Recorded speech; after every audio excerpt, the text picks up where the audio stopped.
I'm psychologist Dr. Brian Violet, and today on this week's Sinner in a Movie, I'll be sitting down with Demetrius Mil-Yunis. We will be talking about the film Jojo Rabbit. This is the Catholic Sinner Show.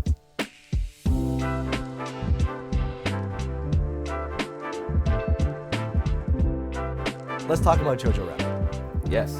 Let's talk about Jojo Rabbit. So Yeah. this was the movie that you chose for me, and it stressed you out. It stressed the hell out of me. Yeah, absolutely. To pick a movie. Yeah, I mean, we're cinephiles. I think we both are. And for you to be like, "Hey, pick a movie," no, the only parameter was no horror. That was it. 100 years of filmmaking. Yeah. Pick a movie. I mean, listen, you had a lot of low-hanging fruit. You could have picked Star Wars. Yeah, but come on. I want something that means something to me. Not that Star Wars doesn't mean something to me. Don't give me that face. Relax. I want something that that we can have.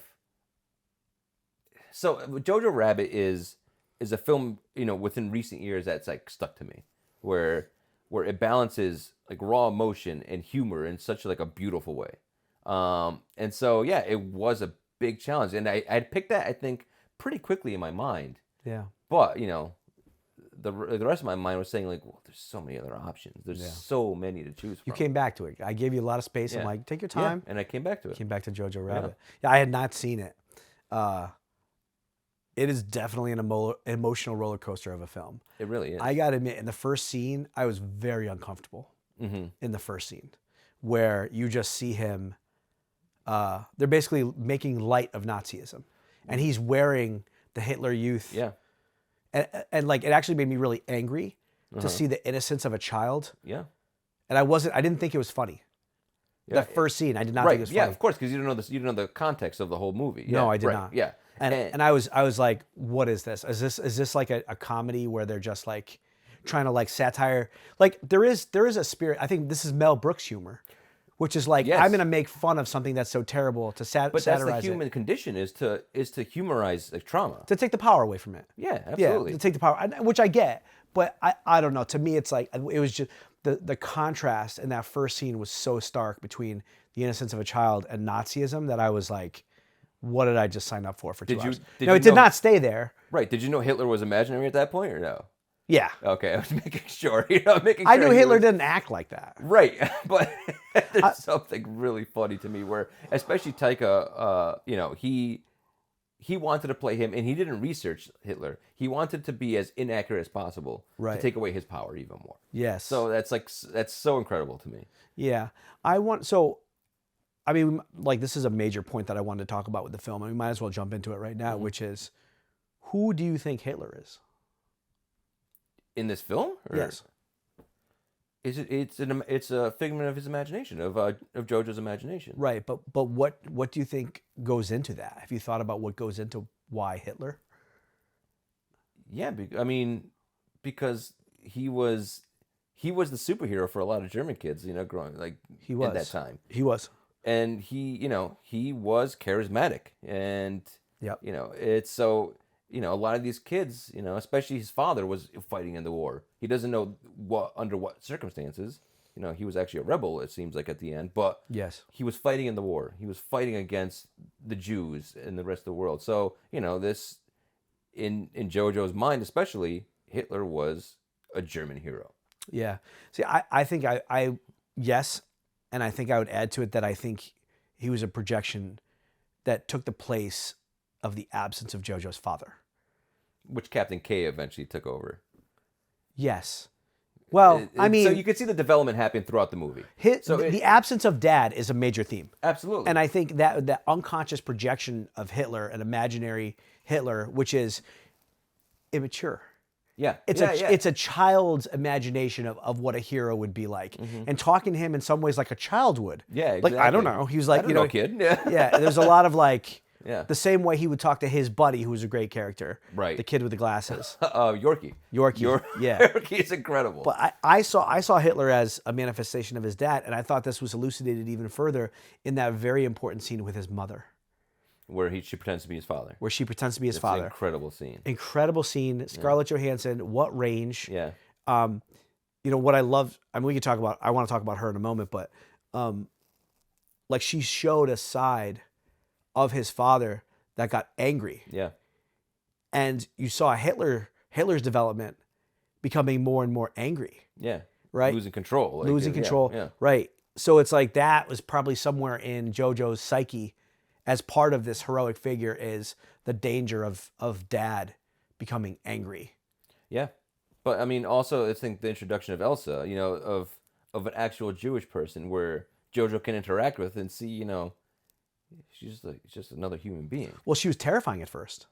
She was, right, for good reason, because she was Purposely. It's either she threatens this kid or she dies. Yes. So she had no other option. Oh, that great line when she like grabs him from behind is like, lesser race, huh? Yeah. My people wrestled with angels. Yeah. With giants. With giants. I think We're the giants, chosen ones. Yeah, we're the chosen ones. Yeah, giants and angels, I think. Yeah. I think she said that. She said both, yeah. But incredible. Yeah, she was fantastic. But he starts to shift in his perspective of her when she cries, when he hurts her. Yeah. There's still the boy in there. Yeah. It was empathy. Which Rosie, his mom, iterates to Elsa. She's like, that boy is still in there somewhere. Yes. This is just the facade. This Nazi child, this Hitler youth. He's a 10-year-old boy. Yeah. Right. And she did such a good job. I want to talk about her because she's so fantastic. Yeah. What a magical mom. What What a magical mother. I mean, women, like the best of women out there, know how to kind of guide and correct you in a way that doesn't prick your ego. And it's like you don't even know they're doing it. And like she knew how to enter into his world and not like hit him forcefully with Nazism is bad. Right. In fact, she took him to the Hitler Youth Place. She knew that he's 10 years old and that actually fighting him over this was not going to work. But she had a way of like jujitsuing his beliefs. While balancing her being a rebel. Right. Completely opposite. Bringing her into the wolf's den. The patience. The patience to not like force like an anti-Hitler like perspective on him, and also knowing the danger of that. Yeah. Because he's a child, he doesn't know like how to keep his mouth shut. Like he almost slipped a couple times and said he had a Jew hidden in his attic, and so she knew to like keep him separate than that, but also not to force it down his throat. And then also the awareness, that scene where she pretends to be his dad. Like a part of me was like, oh, is she finally unraveling? Because you don't know her yet. Yeah. You don't know how like centered she is, and I'm like. She was like gone for the whole day. I'm like, what is she like sleeping around, like partying? Like you don't know. No. And then, but in that scene, she's actually in complete possession of herself. That was like, she was not unraveled at all. That was completely self-gift for her child. Right. And she was like, and she also knew, to our point about like broken families, she knew that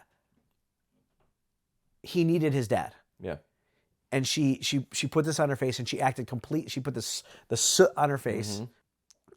She gave him what he needed, knowing that his father was not around. She gave him the father and gave him the full experience of dad, which included being angry. And then she gave him a behind the scenes look of their love, Of the discussion and their love. of their love. Yeah, and that was so beautiful. And then she says, "Come dance." And not in an unhealthy way. There's a lot of moms out there with absent dads who make a spouse out of their son. She didn't say, "Come dance with me." With us. She said, "Come dance with us." Yeah. And she lifted him up on the chair out of respect. And it wasn't inappropriate. It was like he was imagining dancing with his parents. And dancing is so prevalent in this movie. Yes. Yeah. It's like that defiance. It's like that freedom. You say at the very end, she's like, "What do you do when you're free?" Yeah. You dance. She was such a playful person. She tied his shoelaces together. Yeah. Like she was just so playful and so the put shoes together. were very like, centered in the movie And too. Sam Rockwell. says Captain at the end, K. like, yeah, she's a good person. She was no, really. good person. She was a really good person. You need to Captain understand K makes me. This is my third time watching it, and he makes me break down every single time in that scene because. He knew it was over for him, but the last thing he could do is save this child, and you see it throughout the movie. He's a Nazi, but he is a good person. Yeah, He's got this role he's got to pretend to play, but he's also homosexual, and which he would have been killed for if that was public. Yeah, 100% he would have been killed for. Yeah. So the fact that he's balancing that, and he meets his kid, that he feels responsible for, and takes on this fatherly role with him. He did. Even though he gets blown up in like one of the very first scenes, he takes this responsibility on for him, and at the very end makes the biggest sacrifice he can. Yeah. And saves him. The mother's death was crushing. Brutal. The last half an hour of this movie is, I think, it's a roller coaster because you're crying and laughing and crying and laughing because you see his mother hanging there. I was crushed. And I don't think I laughed again after that. Because right after that, it's Yorki. Yorki is just like, I can't seem to die. Yeah, no, I know, but I was just grateful for Yorki. I think if I've watched it like multiple times where I can laugh at the scenes with Yorki, but Because you know what's going to happen. Yeah. Yeah. No, I was so grateful for Yorki in his life. And amidst the darkness and the trauma is like this one beautiful thing. I love how that's a friendship that transcended all of it. Yeah. He's like, oh, I have a Jew. Yeah. And I'm in love with her. Yeah. And he's like, oh, cool. Good for you, Jojo. You have a girlfriend. Wow. Look at you. It's like he's so like above his age. He seems like he There's could a be wisdom. 30 years There's a old. wisdom. Yeah. My only nitpick with him is he had a British accent. Well, yeah, I mean, come on, all the best actors are British. I know, but everybody else tried for a German accent. They could have gotten a True, German kid, but true, he had a real magnetism and likability about him. So Yeah. I'll forgive him the accent. I thought it was intentional, actually. I think so, yeah. I thought it was He's making intentional. more just like likable. I think he was. Well, I would just wonder if it was like it was a British kid living in Germany. Yeah, I don't know. I'm not sure. But yeah, and he was just so supportive. And he's like, I think I'm in love with her. I have a girlfriend. I'm in love with her, and I think, but she's a Jew.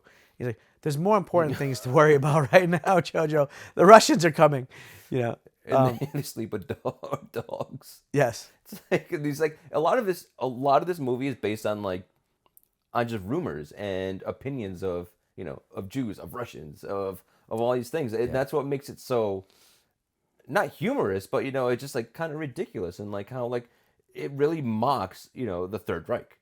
It does. In the best way, because it was ridiculous. It was ridiculous, yes. And all the Heil Hitlers. Oh my God! And Stephen Merchant destroyed it as the Gestapo.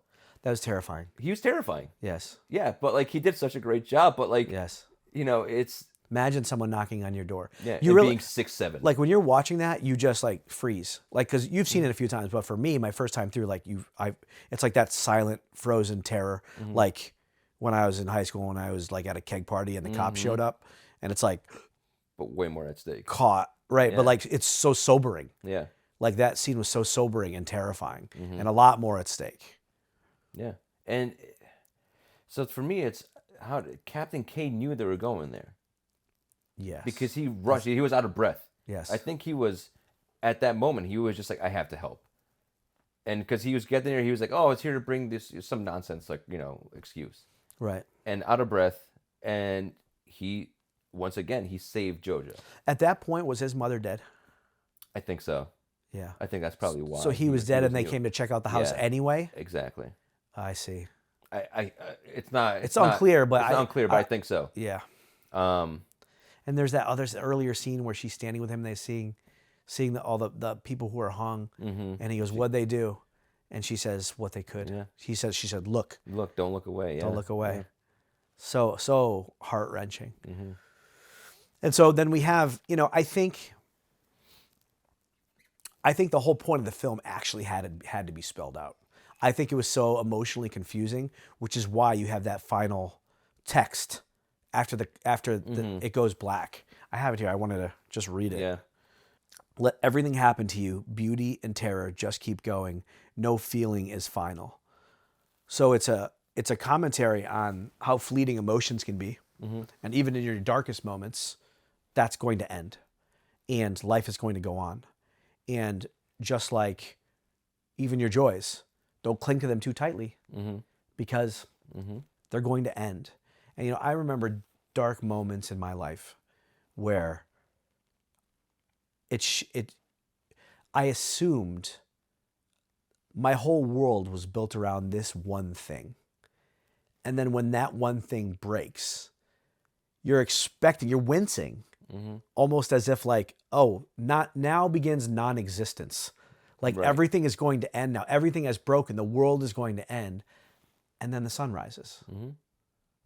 And life really does go on. It's such a cliche, but like you eventually adjust to the new life. And even in those dark moments, now that's not to say that those dark moments don't have residual effects. You still have to work through it, but life does go on. It is not hopeless. Even like in this life, it's even your darkest fears of what could happen when those things happen.